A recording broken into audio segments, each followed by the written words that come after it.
Not a good week for the globalists. Andrew Lloyd Webber tells Pope Francis to leave the Latin Mass alone.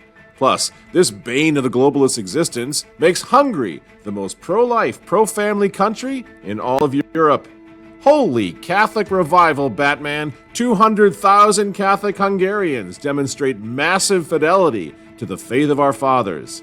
By the way, why is this guy allowed to take his pudding out in the main dining room, while this guy gets excommunicated? You know what they say, hell hath no fury like a merciful Pope scorned.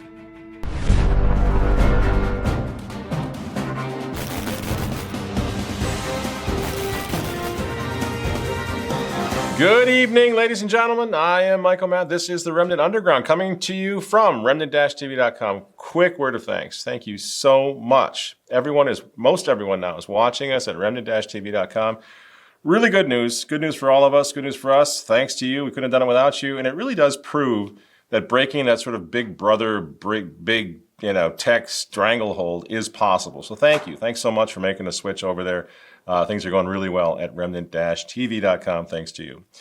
First up tonight, from the Resistance is Never Futile file, Team Francis is reportedly now backpedaling on plans to suppress the Latin Mass, a so-called final solution to crush the Latin Mass forever. La Croix International is reporting that several Vatican sources have denied the rumors that the Dicastery for Divine Worship and Discipline of the Sacraments is preparing a final solution document that would ban the Latin Mass. Now, they are saying, according to La Croix, the Vatican is saying, we never dignify such ridiculous rumors like this, so we're not officially denying it, but we just are paying no attention to that type of thing, don't you know? Well, I hope so. I hope it's true. We certainly want it to be nothing more than a rumor. But in the meantime, we're going to stand by our story here in the Remnant. We reported here on the newspaper.com the rumor, and we stand by it. We're not going to retract anything. It was presented yet in the Remnant newspaper by Diane Montagna, and her sources are all fantastic. So we're standing by it. We're going to wait and see. I think maybe it's a case of a trial balloon that kind of crashed and burned, to tell you the truth, but, it's hard to say. But, by the way, talk about history repeating itself since all of these rumors started blowing up. Yeah, the older folks in this audience are going to remember this. When I was a kid, I remember it very clearly. The pioneer traditional Catholics, Michael Davies, my father, all these guys, used to talk about what they called the Agatha Christi indult, or the Agatha Christi letter, which allowed the Latin Mass to continue after the suppression and introduction of the new Mass in England and Wales. It's a really, really strange story. As it goes, apparently when St. Paul VI was suppressing the traditional Latin Mass, some people brought him a letter from some famous, well-known literary figures and political figures as well in England. And at the top of the list was Agatha Christi, the mystery writer. And as the story goes, Pope Paul VI was a bit of a fan of Poirot and Miss Marple and all of that. And so he said, Agatha Christi. And it was based only on that, so the story goes, that he decided to allow an indult for the traditional Latin Mass to continue in England and Wales for Agatha Christi, who wasn't even a Catholic. I don't know if you knew that or not, but kind of a great story. And so it was really interesting that after the rumor that the Vatican was about to cancel the Latin Mass, again, we had our own modern-day Agatha Christi moment when the Times of London published a letter. We can throw a bit of that up on the screen right now. Signed by lots of really influential folks, Catholic and non-Catholic, imploring the Vatican now not to impose further unnecessary and insensitive restrictions on the Latin Mass. Kudos to Damian Thompson for having brought that to my attention, certainly on Twitter. And the list of signatories includes, astonishingly enough, Andrew Lloyd Webber. I guess he's Lord Lloyd Webber now, which is interesting. Of Phantom of the Opera fame, Dame Curie Te Kanawa, Princess Michael of Kent, Sir Andras Schiff, Tom Holland, and many, many others. So again, we'll put the list in the description of all these signatories, everybody appealing to the Vatican to save the traditional Latin Mass. I don't know how much more it's going to take for this stubborn, obsessed Pope to realize how unpopular this is, how crazy this is from a political point of view, to keep pushing this. It's something nobody wants, nobody. And yet again, he's so ideologically driven, he is so non-merciful, He is so obsessed with this that he can't let it go. But at the end of the day, friends, whatever's going on over there, guess what? Resistance works.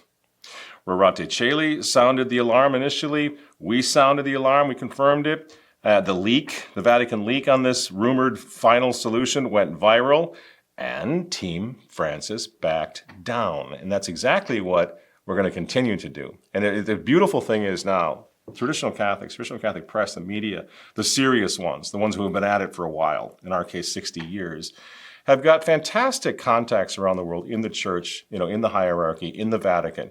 So we are able to do a lot more than we ever were able to do 50 years ago in terms of monitoring what's going on because, well, it seems that Francis has a lot of enemies. A lot of people up there do not want this man to succeed in this revolution to tear down the Catholic Church, right? So there's plenty of reason to fight.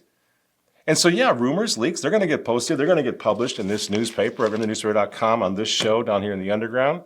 But as I mentioned last week, I'm not claiming to know for sure what's going to happen. I don't know if this crackdown on the Latin Mass is going to happen still or not.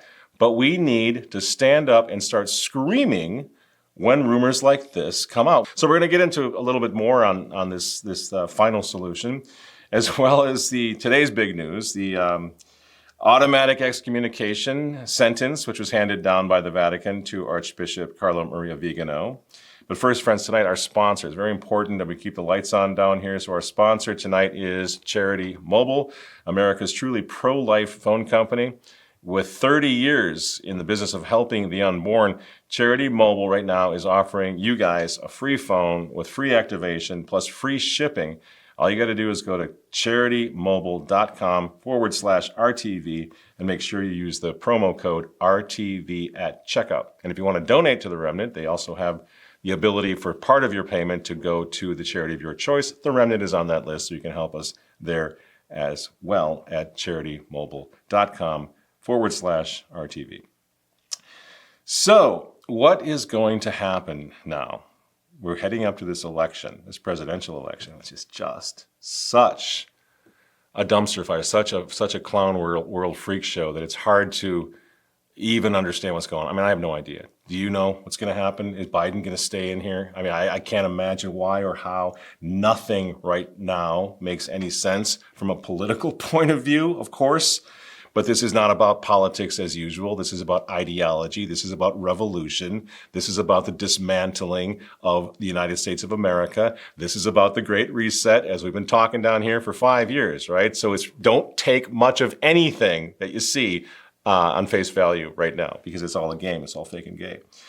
So your guess is as good as mine what's going to happen. I will say this. It's been fun to see the band of wacko lefties that have been running our country for the past 4 years, to finally see them exposed when poor old Uncle Senile Joe absolutely laid an egg in front of the whole world the other night. That was kind of fun, and everybody now is pointing out the obvious. So now they're saying in some quarters, and important quarters, hey, he should step aside, he's not up to the job. But understand, they're only saying that not because they have any problem with having a president that has cognitive limitations and is in cognitive decline. They are perfectly willing to let the executive branch be run by a bunch of these staffers, these left-wing staffers who none of us elected, and they're totally fine to have a weekend at Bernie's presidency part 2.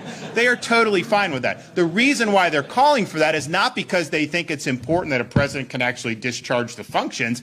No, they're calling for it because that scene was so jarring that they understand he's going to lose. And we were saying this, by the way. We were saying that he's a puppet. We were saying he was set up there to demonstrate the fact that the United States of America no longer needs an executive office, that everything is in flux, that everything is changed. We were saying this long before Joe Biden even became the 46th president. You might remember this little clip.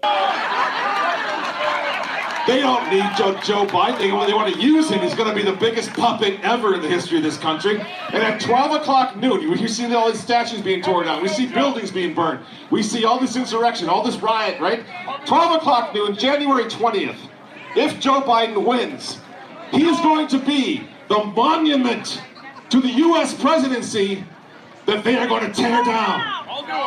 That's why they want him in there. is they can control him and they can just fundamentally reset this country by destroying the presidency itself. So that's exactly what happened. And now Biden and his band of merry Catholic apostates, which so many on Team Biden are Catholics, it's so embarrassing. But they have become the laughingstock of the world. Everyone now is out there making fun of these clowns. After the debate, we ran a poll, and every single person we polled thinks that you're a retard. We polled African Americans. They all say you're a retard. Hispanic Americans also think that you're retarded. They call you El Retardo. We even polled actual retarded people. Even they say you sound absolutely retarded. You see where this is going, Mr. President? Well, I just had a bad night.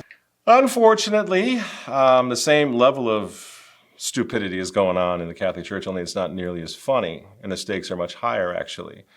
Again, this week, Archbishop Cardinal Vigano received his sentence of automatic excommunication.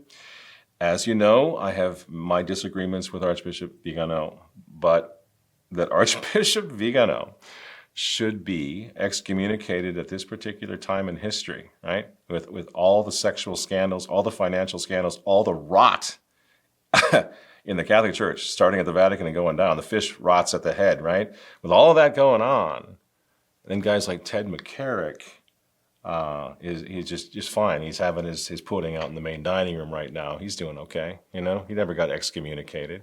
That's incredible. That's going to go down as one of the worst, most egregious scandals in the history of the Catholic Church. Alexander VI right now is going, well, I didn't do nothing like that. That's fantastic. Right? Francis is the worst. Absolute worst. Right?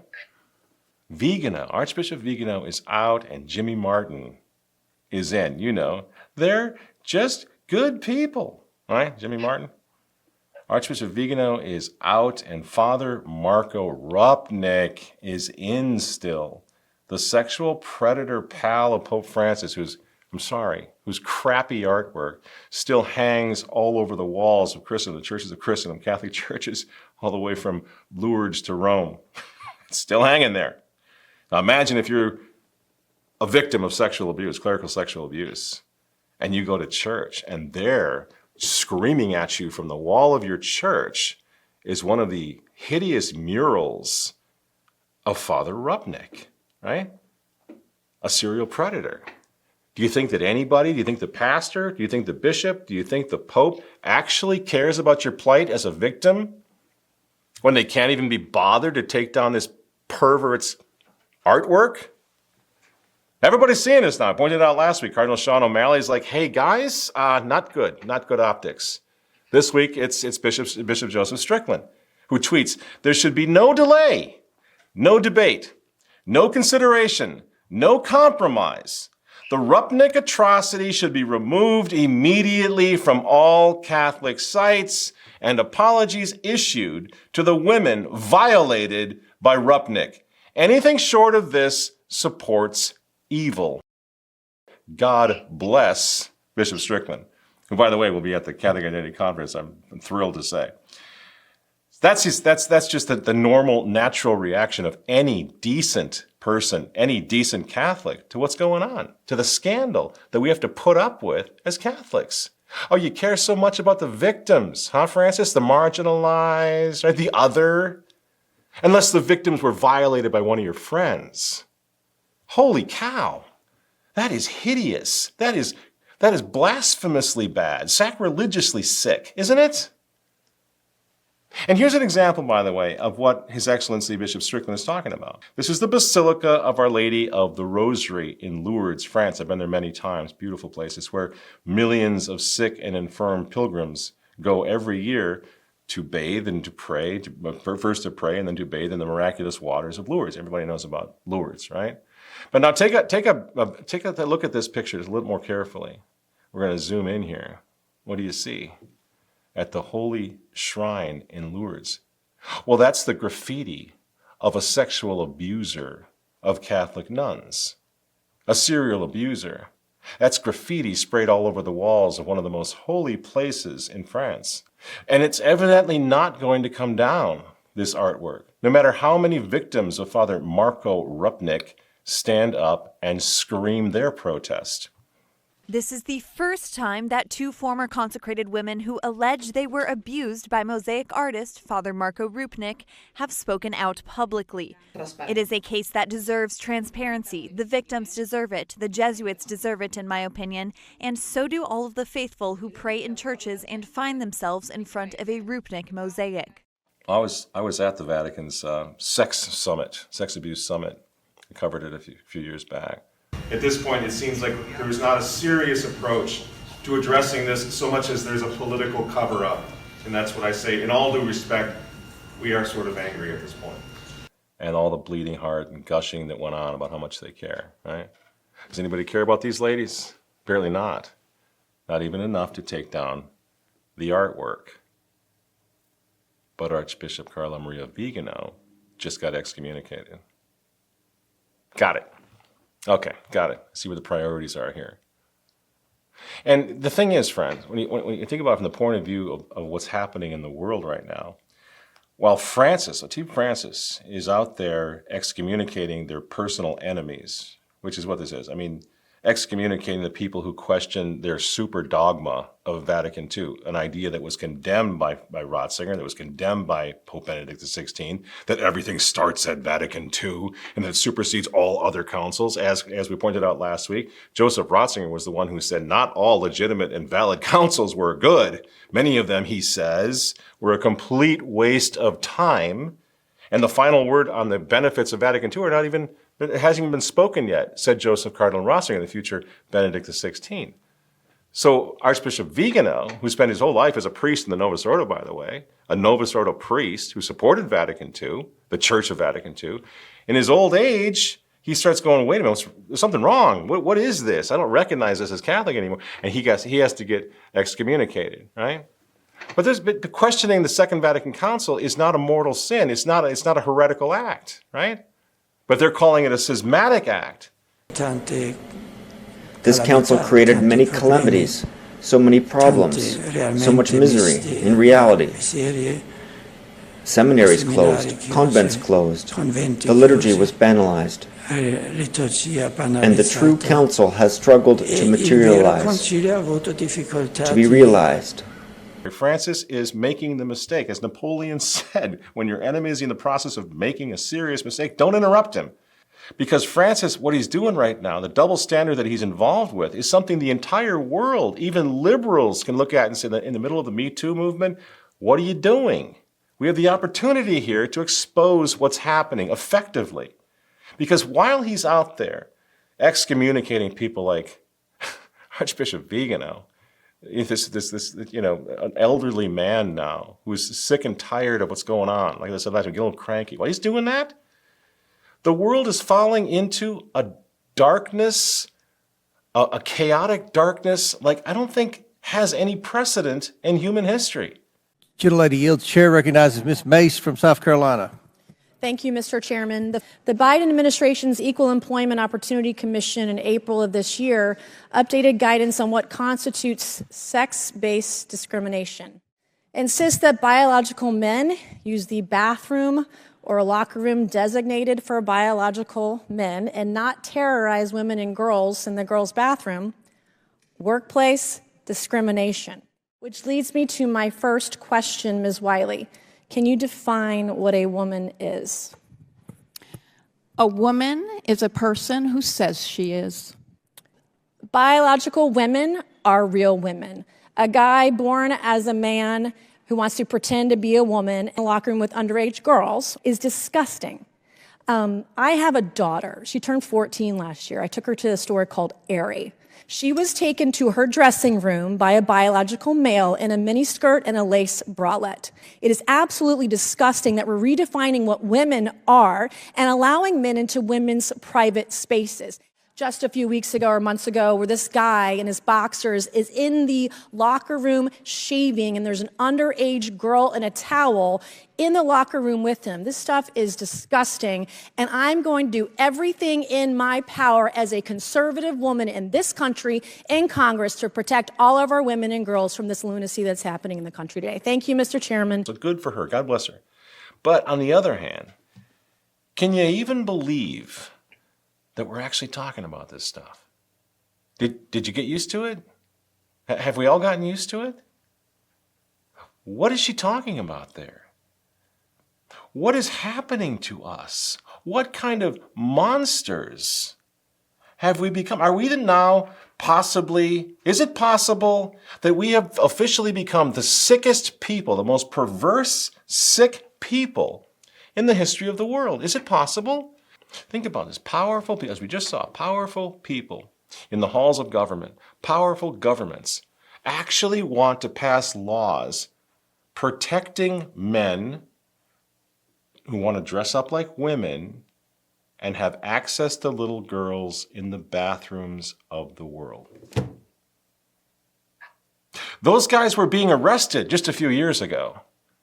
Now, in a moment, I want to talk about what this actually is. What this actually is the ape of God.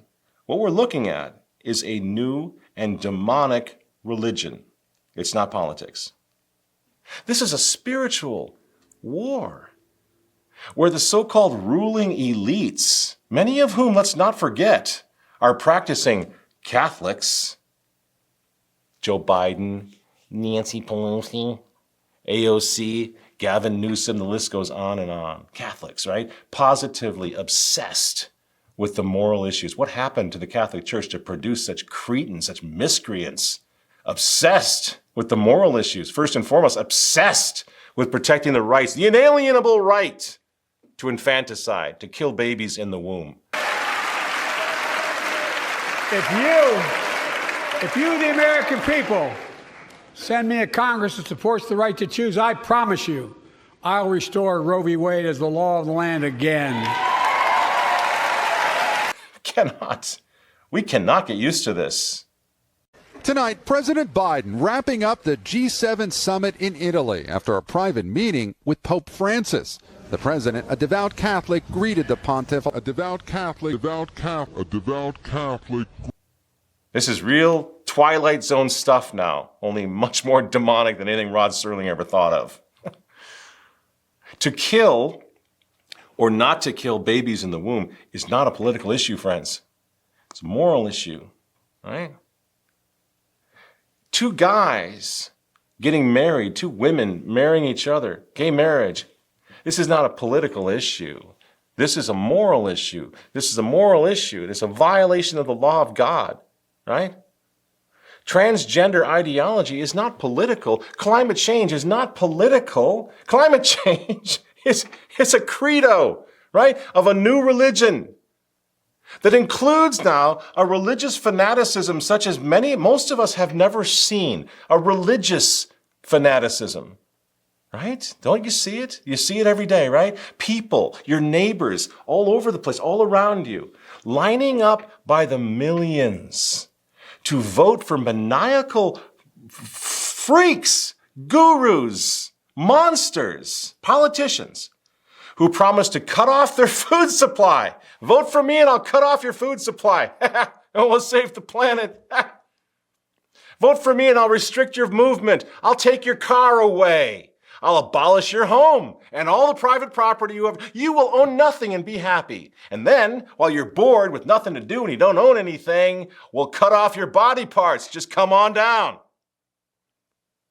If you have any kids, if you happen to get any kids past our abortuaries, well, let's have their genitalia mutilated, shall we?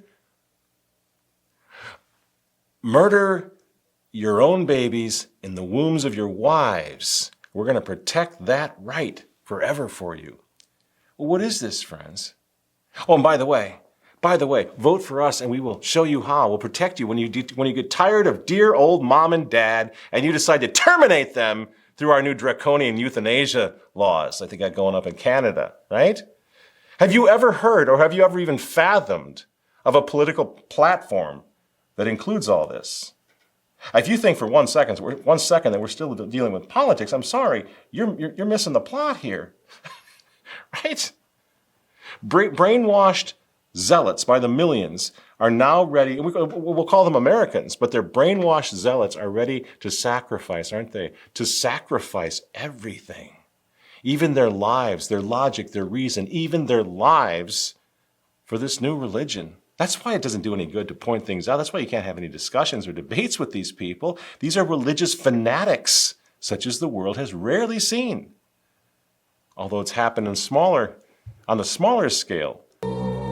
Somewhere in Jonestown, human guinea pigs were testing cyanide that was mixed in a vat of Flavor Aid. Flavor Aid was a cheap Kool-Aid knockoff.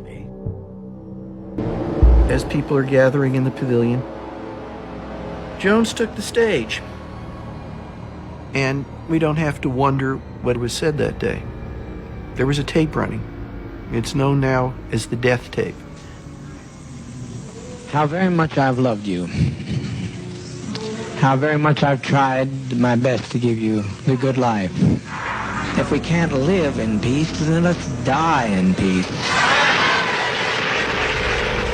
No more, no more, no more. What kind of a leader could order mass suicide? No, that was then. That was then, friends. Today, which is one of the reasons we're getting off and moving off YouTube, because we're not supposed to talk about this. But today, millions, hundreds, maybe thousands of millions and millions of people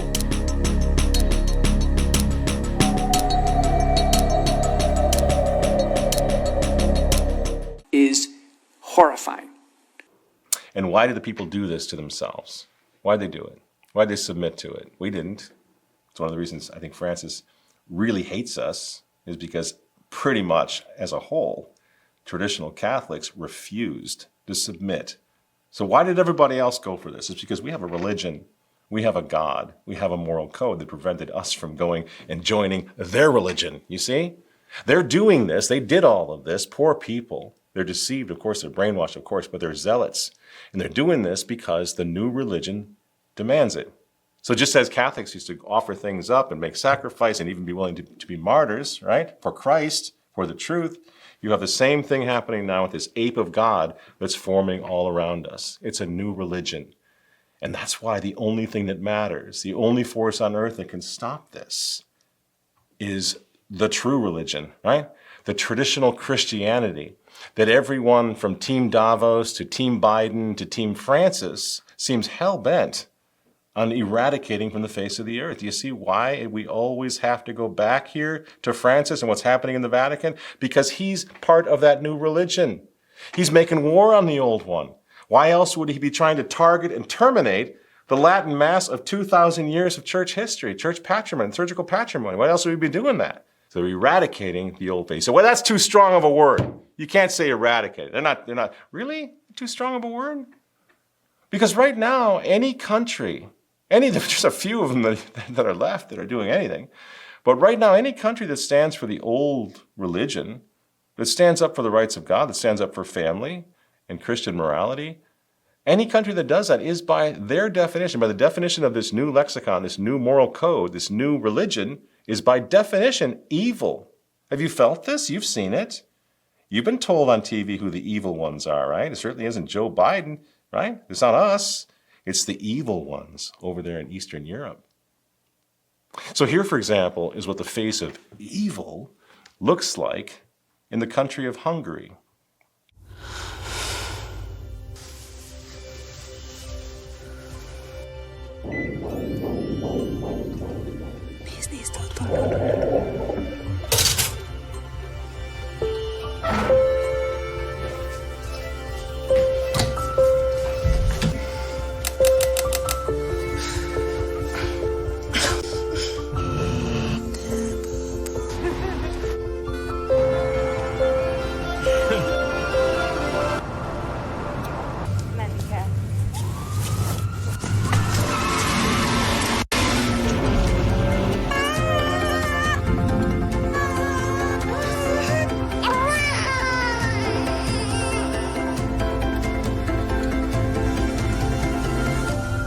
Az élet ajándék. Szülőnek lenni életre szóló kaland.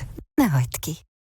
Over at remnantnewspaper.com right now, in fact, Remnant columnist Angeline Tan has been doing fantastic work. If you're not visiting remnantnewspaper.com every day, you got to do it. There's some fantastic writers, including Angeline Tan, who reports this yesterday or the day before, that the evil dictator now, Viktor Orbán, over in Hungary, he's defending these pro-life, pro-family videos like we just saw. He's defending these pro-life, pro-family policies of his country, his parliament, at this recent demographic summit in Budapest called Family, the Key to Security.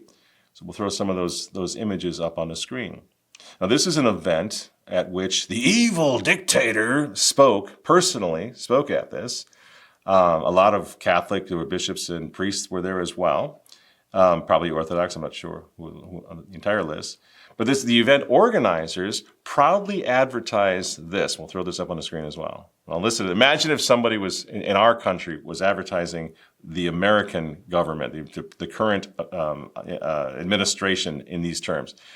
On their website, you see on the screen, it says, quote, Hungary has built one of the world's most innovative family policy models over the past decade, standing up for traditional family values, supporting family formation and home creation, protecting life and the traditional family. We have a long way to go, but we are so proud of the results that we have achieved so far. We have the highest rates of marriage and childbearing in all of Europe, while divorce and abortion rates are falling. But according to the American ruling elite and their lackeys in the cable news media, an evil dictator runs Hungary. So you see what I mean? We are in the middle of a war on God, a war on his church, a war on Christian morality, a war on the Christian family, even a war on sex as God created us, man and woman, you know? That's what's going on. And the really interesting thing is, that, again, right at the heart of this, we're never out of the news, are we? It's the traditional Catholic counter-revolution that's at the very heart of this, you know? And that's why it's so important that we play our cards right, that we come together, that we say our prayers, that we have good and sound strategy, that we don't enjoy this too much.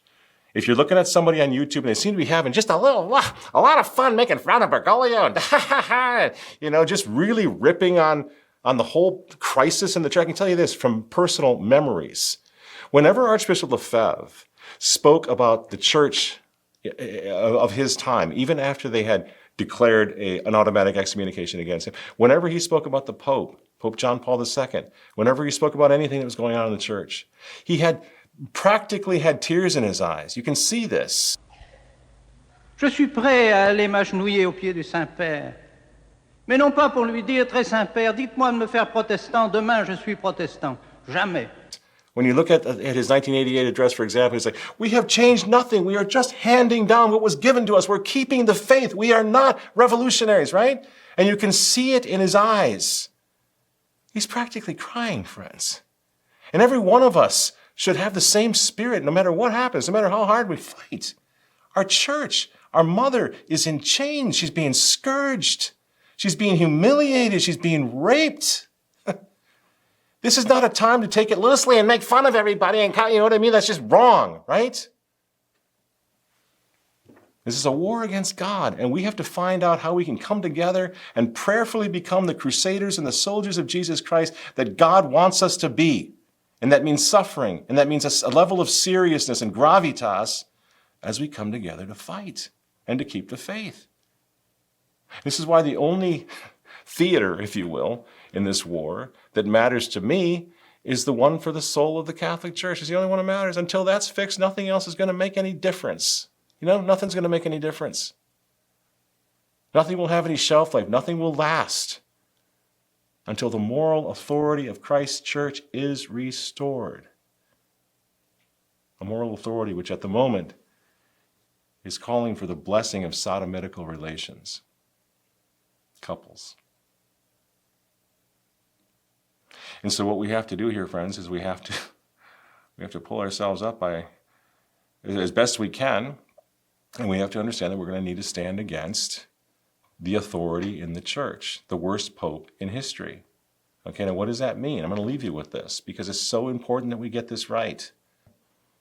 Okay, so the way I see it, and I've been in this fight all my life, I remember, I was a weird kid, I guess. I remember sitting at the feet of Michael Davies and, you know, being confirmed by Lefebvre and my father, listening to him 24/7 on all these issues as the church was blowing up. And I remember back in the day, they would cite men such as Thomas Cardinal Cajetan, you know, the 16th century theologian, best known, I guess, for his defense against the errors of Martin Luther. Now, I want to give you like a distilled, almost a childlike version of or formula, simple formula of what Cajetan teaches. I want you to go look it up, first of all, because it's all readily available online. But I want to just distill it down to what I, as a little child, was hearing over and over and over again back in those days. And that was this: only God and a future pope can judge a reigning pontiff. It sounds so easy, doesn't it? But that's essentially what this great prince of the church, Cajetan, Cardinal Cajetan, that's essentially that was his whole point on this issue. And this is so important. And it also provides great consolation for all of us who are struggling. Like, how do we do this? We're Catholics, we're faithful Catholics. We don't be in opposition to the Pope. What the heck? This is retarded. It's crazy, right? Nobody's comfortable here. We don't want this to last, right? So how do we reconcile it? How do we get through this, okay? Well, Cardinal Cajetan says he mounts a vigorous defense of the supreme authority of the papacy. And I love this because it's almost ironic in a way.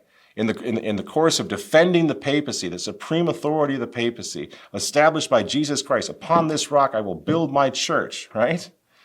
The Pope has no superior because Jesus Christ, as Christ's vicar, as the vicar of Jesus Christ, only Jesus Christ can sit in judgment of the Pope.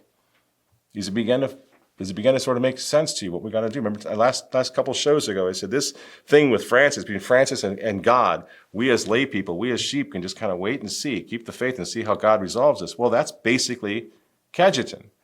If a pope falls into error or even heresy, says Cajetan, while we cannot depose him, we just can't because we don't have the authority to do so, we can, and he suggests that we must point out his errors so that other people don't fall victim to a bad pope. Bad popes are possible. Bad popes can sin. Popes can sin to the extent of going to hell, right?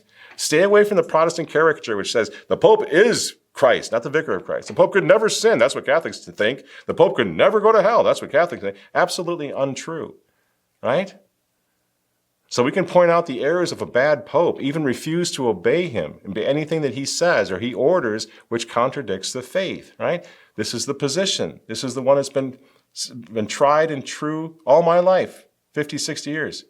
We demonstrate our loyalty to the church then, and to the papacy, so we don't become Martin Luther and just run off and start our own thing and condemn and tear down the papacy. That's not the point. The papacy is going to save us. The rock of Peter is the only thing that will save us after this storm blows over. Do you see? You can't pull apart the papacy. You can't pull it down. You have to humbly submit to the authority of God and to the authority of a future pope. The future pope will pronounce judgment. I can't do it. I can't do it myself. I don't have the authority to do so. And Cajetan talks about the fact that God will use the papacy and a future pope to resolve the crisis through which we're going right now. We have no authority to judge Francis. So we simply cannot allow him, Francis, to divide us. You see? And that's what's meant by unite the clans. I don't want to unite the clans. I don't want an umbrella organization where all the clans come together and become one big target that just gets terminated by the powers that be, right? Now, unite the clans just means come together, keep the faith, don't attack each other. Even if you see some of these issues, like is Francis the Pope or not, just move away from it. Stop attacking everybody, the good guys who don't see this yet, or the people like us who say, you know what, I see the problem. I believe the church teaching is that I can't judge this. It's not up to me. God will judge Francis in God's good time. The papacy will save the church ultimately, right? So you don't tear it down, but it's not up to us to do that. So we pray for Pope Francis, pray for him every day. We pray for him to convert. We pray for him to repent. We point out his errors. They're all over the place right now, and then we fall back humbly on what Holy Mother Church has always taught her children. You can let these things resolve themselves. Let God fix it. In the meantime, we know, love, and serve God in this world so we can be happy with him forever in the next. We can actually do that with or without a good pope. So to wrap up, to conclude, every week, You know, I just think it's so important. We try to do everything we possibly can to stay together. Even when you find that you're at odds with somebody, like right now I'm at odds with my good friend, don't anathematize. You know, be patient, pray for each other. Don't condemn, don't throw each other under the bus. This isn't our fault. We didn't create this mess, right? And every week I try to come up with something. It's actually not very hard because things are changing at the ground level. Trying to offer a bit of proof that this sort of resurgence of faith and belief and hope and charity is happening all over the world, despite the errors of Pope Francis. Maybe because Francis is so, he's so out of control that many, many more people are waking up because of him. That's what I think is happening. So this week I want to take you back to Eastern Europe, where hundreds of thousands, we were bragging about Chart, 10, 20,000, 30,000. Now I'm going to show you something amazing. Hundreds of thousands of our Catholic brothers and sisters in Christ coming together every Pentecost to proclaim the kingship of Jesus Christ and to swear fidelity to the faith of our fathers. This is what it looks like. Several 100,000 people are attending this year's Pentecost Pilgrimage to Csíksomlyó. This is the largest pilgrimage of Hungarians everywhere, and it's been organized for 450 years. Pilgrims waited in large crowds on the square in front of the church. Several 100,000 people arrived to Csíksomlyó from all parts of the world. The area was filled with pilgrims.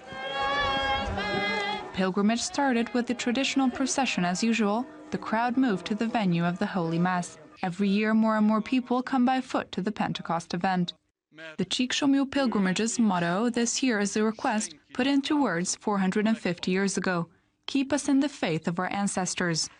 Now, as you notice, that was a couple of years ago, but this thing is only getting stronger, just like the Chart pilgrimage is only getting stronger. And I just received an email on this from a person living over there who said it was a huge success this year. And this clip that Walter's going to throw up was taken just a few weeks ago in May, again, on the Feast of Pentecost, which is interesting, the birthday of the church. It seems like on the birthday of the church now, we're seeing signs of the birthday of the restoration of the church as well.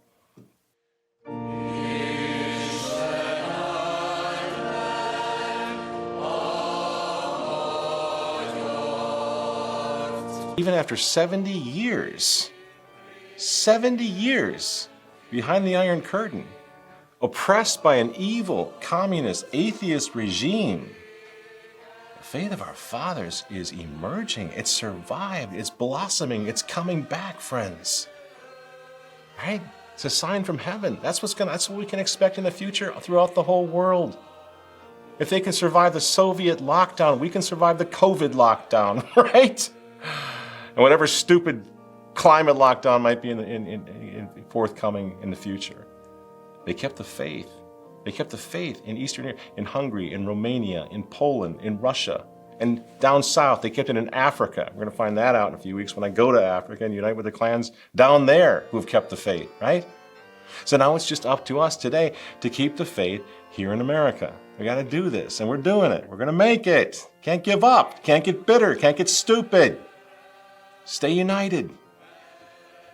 You know, I mean, think about it. These old, crusty globalists now, whether it's Biden in the state or Francis in the church, what are they doing? They're waking everybody up. Biden is so out of control now that Joe Rogan sounds like Rush Limbaugh. Did you see that one coming? Because I didn't. Francis is so out of control now that Scott Hahn sounds like Michael Matt half the time. Have you noticed?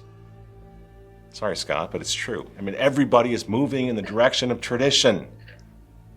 Really good things are happening, friends. All we got to do, as Cardinal Cajetan told us to do, just hang on. Just hang on a little longer. Keep the faith of your fathers. Don't be deterred from that. Don't be scandalized by bad shepherds. Take your children away from these people for a while. I did it. Most of us are doing it, right? Whether it's homeschooling or underground chat, whatever it is, right? Say your prayers in peace. Go to your Mass in peace. Be at peace, says Cardinal Cajetan, even when you have to resist the reigning authority in the church for a time. Right? That's where we're at. And we wait for the Good Shepherd, Christ the King, to gather his flock together all around him. We wait for Christianity to rise again, as she always has, and as she always will.